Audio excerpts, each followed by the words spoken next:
Hello people.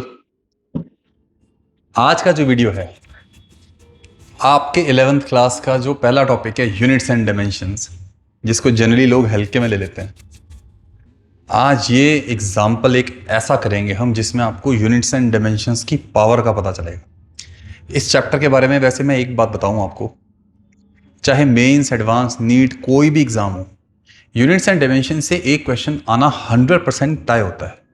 लेकिन वो जिस टाइप के क्वेश्चंस होते हैं ना, वो यूनिट्स एंड डायमेंशंस निकालने वाले होते हैं। ये उसकी एक इतनी डिफरेंट एप्लीकेशन है कि यू विल बी अमेज्ड कि जो question normal mathematics normal physics से इतना मुश्किल है, वो क्वेश्चन सिर्फ यूनिट्स एंड डायमेंशन से इतना आसान कैसे हो गया। तो ये अब मैं आपको एक एग्जांपल दे रहा हूँ। ये एग्जांपल ग्रेविटेशन में भी आ सकता है और ये एग्जांपल इलेक्ट्रोस्टैटिक्स में भी आ सकता है, क्योंकि ग्रेविटेशन और इलेक्ट्रोस्टैटिक्स के फॉर्मूले ऑलमोस्ट सारे के सारे सेम होते हैं। अब क्या होता है कि जब हम ग्रेविटेशन पढ़ते हैं या फिर जब हम इलेक्ट्रोस्टैटिक्स पढ़ते हैं, तो उसमें हम देखते हैं कि जितना अगर आपके पास एक स्फेरिकल बॉडी है, चाहे वो स्फेरिकल शेल है, चाहे हॉलो स्फीयर है, चाहे सॉलिड स्फीयर है, अगर स्फेरिकल बॉडी है तो बाहर के लिए हम सारा उसका चार्ज या मास सेंटर पे रख सकते हैं। इसको शेल थ्योरम कहते हैं। और अंदर जो फील्ड होती है, चाहे वो ग्रेविटेशनल फील्ड हो चाहे वो इलेक्ट्रोस्टैटिक फील्ड हो, अगर शेल है तो उसके अंदर हर जगह फील्ड जीरो होती है। ये भी हम इंटीग्रेशन से प्रूव कर सकते हैं वैसे, लेकिन इसको शेल थ्योरम कह के काम चला दिया जाता है।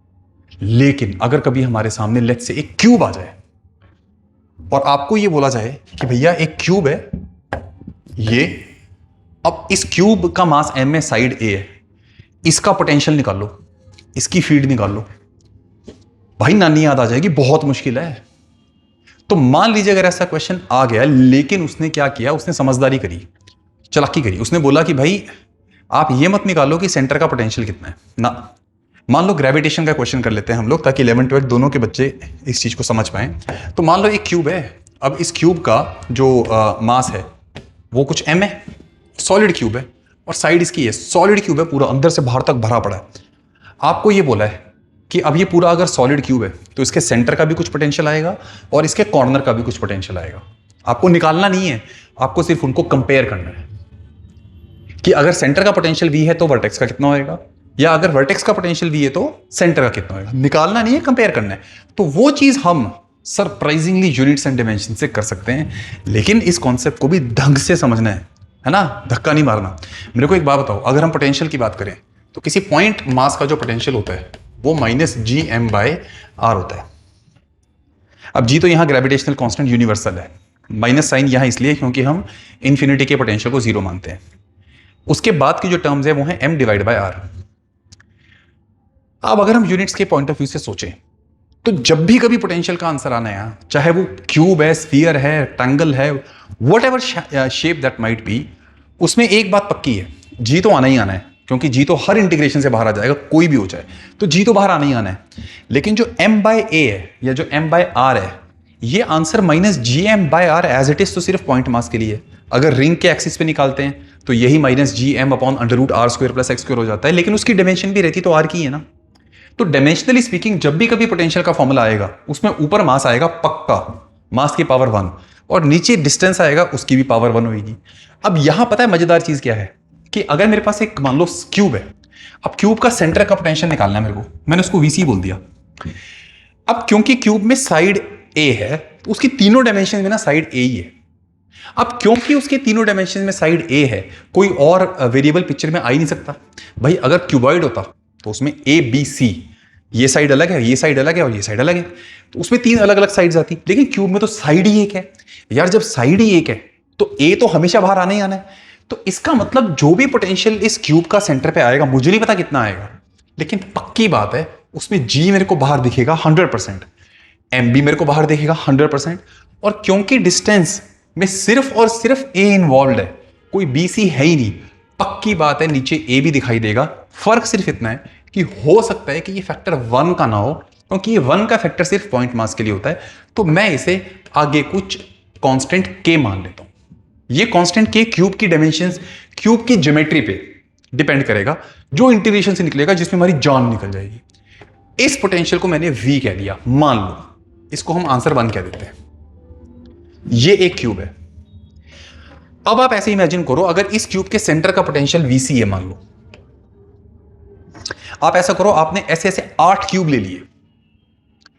और उन 8 क्यूब्स को आपने बिल्कुल सटा दिया, 4 नीचे और 4 ऊपर। अब 4 क्यूब नीचे होंगे, 4 क्यूब ऊपर होंगे, तो एक बड़ा क्यूब बन जाएगा, है ना। अब अगर मैं वो बड़ा क्यूब इमेजिन करूं, वो कैसा दिखेगा? वो बड़ा क्यूब मेरे को ऐसा दिखेगा, ऐसा। ये बड़ा क्यूब है भाई साहब। अब मेरे को ये बताओ, अगर आपसे कोई पूछे कि as compare to the previous cube, आपको दिख रहा है इस क्यूब में छोटे छोटे 8 क्यूब आ जाएंगे पहले वाले, क्योंकि इसकी साइड कितनी है? इसकी साइड है 2a। तो 4 क्यूब नीचे आ जाएंगे पूरे ऐसे, और 4 उसके ऊपर आ जाएंगे, तो 8 क्यूब का बड़ा क्यूब है। तो साइड तो इसकी होगी 2a, लेकिन क्योंकि 8 क्यूबों से बना है ये, मास कितना होएगा इसका? 8m। तो अगर मुझसे कोई बोले कि इस बड़े क्यूब के सेंटर को भाई तू C डैश कह दे, तो बता मेरे को पिछले फॉर्मूला से इसका C डैश का पोटेंशियल कितना होएगा? तो मैं कहूंगा देख मेरे भाई, ये भी क्यूब था, वो भी क्यूब है, तो फैक्टर तो क्यूब से आता है, वो तो सेम रहेगा। फर्क कितना है? मास 8 टाइम्स हो गया, साइड होगी 2 टाइम्स। तो जो इस बड़े क्यूब का सेंटर पे पोटेंशियल आएगा C डैश पे, बहुत मजा आएगा अभी देखना। K सेम रहेगा, G सेम रहेगा, मास इसका 8 टाइम्स हो गया है, साइड इसकी ट्वाइस हो गई है, with a minus sign of course. ये बड़े क्यूब का पोटेंशियल C डैश पे है। और अब हम सीन में लेके आते हैं सिमेट्री। याद रहे बच्चों, यूनिट्स एंड डायमेंशन से क्वेश्चन सॉल्व कर रहे हैं। थोड़ी ग्रेविटी यूनिट्स एंड डायमेंशंस की बन गई है, अच्छा टॉपिक है, लेकिन उसकी भी लिमिटेशंस है।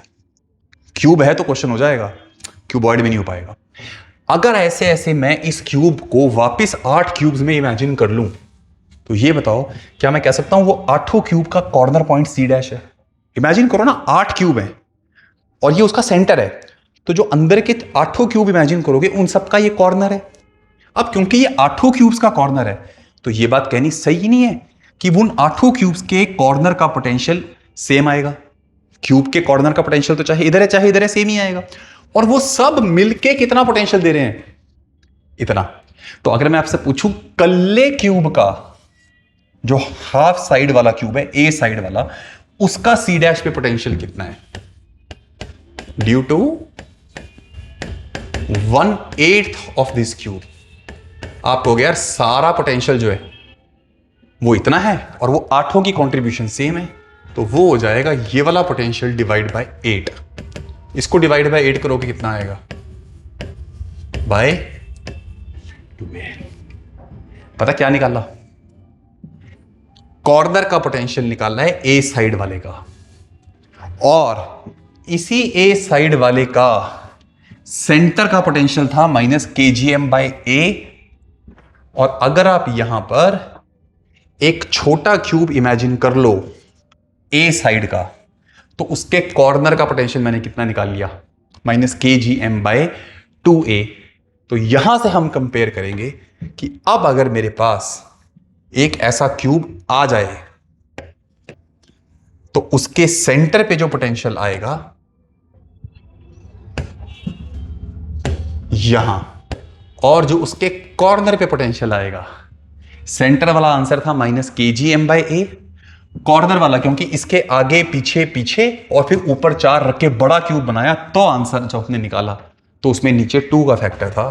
तो अगर मैं इस पॉइंट को C और फाइनली कॉर्नर पॉइंट को मैं A कह दूं, तो पक्की बात है जो A का पोटेंशियल है वो C के पोटेंशियल का हाफ है।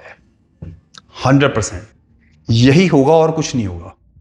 तो और निकाला किससे? कोई हमने कैलकुलेशन करी नहीं, कोई हमने इंटीग्रेशन नहीं करी, हमने सिर्फ प्रोपोर्शनैलिटीज को देखा कि हाँ ये चीज इसके प्रोपोर्शनल है, ये चीज इसके प्रोपोर्शनल है, units and dimensions, and this is the relation. Now use that in gravitation, use that in electrostatics, wherever. All right? तो इस चीज को ध्यान रखना, and if you like it तो ऐसी वीडियोस आएंगी। और सब्सक्राइब। Thank you.